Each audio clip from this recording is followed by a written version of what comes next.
Clayton Ingersoll, a young man from a prominent Rockford, Illinois family, was attending Cornell College in late 1917 when he left to join the U.S. Army.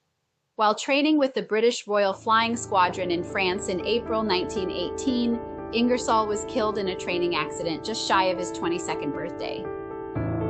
Welcome to an audio version of an original article by Kathi Kresol, operator of Haunted Rockford Paranormal Events, Rockford, Illinois. This audio presentation is entitled Rockford Brave and contains the 2018 story of the same name. The story originally appeared in the Rock River Times. This audio article is produced by Haunted Rockford. People who knew Clayton Ingersoll, or Casey as his friends called him, would describe him as solid and dependable. They also said that Clayton was very patriotic and felt the need to defend his country when the time came. His father was Winthrop Ingersoll, founder of Ingersoll Milling Machine Company, and the family was well known in Rockford. Winthrop and his wife Harriet came to Rockford from Cleveland, Ohio in 1891. Winthrop was a mechanical engineer who had already owned a milling machine company in Ohio. He saw an opportunity for growth for his company here in Rockford. Clayton was born in Rockford on May 5, 1896. He was educated here until he left for Lake Forest Academy in his junior year of high school. He was attending Cornell College when he decided to leave college to answer the call of duty. Clayton secured an appointment to the Fort Sheridan camp for officers. He later transferred into an aviation unit. He learned to fly in Toronto, Canada before joining the British Royal Flying Squadron. Clayton sailed overseas to France in early 1918 after receiving his first lieutenant's commission. His family traveled to New York to see Clayton right before he left for France. They celebrated Clayton's commission to lieutenant as well as his engagement to Catherine Nelson.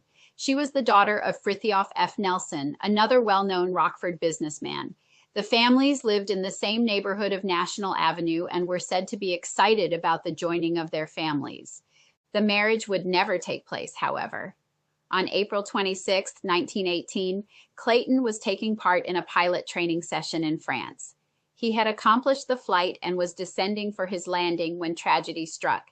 He was around 300 feet above the ground when his plane took a nosedive straight down. There wasn't enough time to pull the plane from the spiral, and it crashed nose first into the ground. The Ingersolls learned of the death of their son in a telegram. Devastated by the news, the family asked that Clayton's body be sent home to Rockford. They were denied that because of the war, and he was buried in a special cemetery in Issoudun, France. Some of Clayton's friends that were overseas with him were allowed to attend the service. They wrote to the Ingersolls and told of the impressive, full military service that was held in Clayton's honor. Clayton received a gold star in a special ceremony held at the Second Congregational Church on September 22, 1918. Many spoke of Clayton's good character and his willingness to serve his country, even though he knew of the great risk involved. Winthrop and Harriet decided to honor their son's memory by donating a large sum to the Rockford Park District. The same day that the donation was announced, the Ingersolls learned that Clayton's body had been returned to the United States. Clayton Ingersoll was finally laid to rest in Greenwood Cemetery on November 20th, 1918. It was a private ceremony for family and friends. The pallbearers were all former aviators.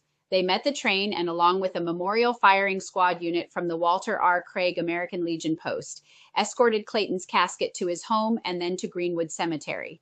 Clayton's parents wanted to honor their son's memory, and because of his family's position in our community, they chose a way that would benefit Rockford for years to come. His parents donated over $55,000 to Rockford to build a park and golf course on the west side of Rockford and named it after Clayton. It would become a lasting legacy.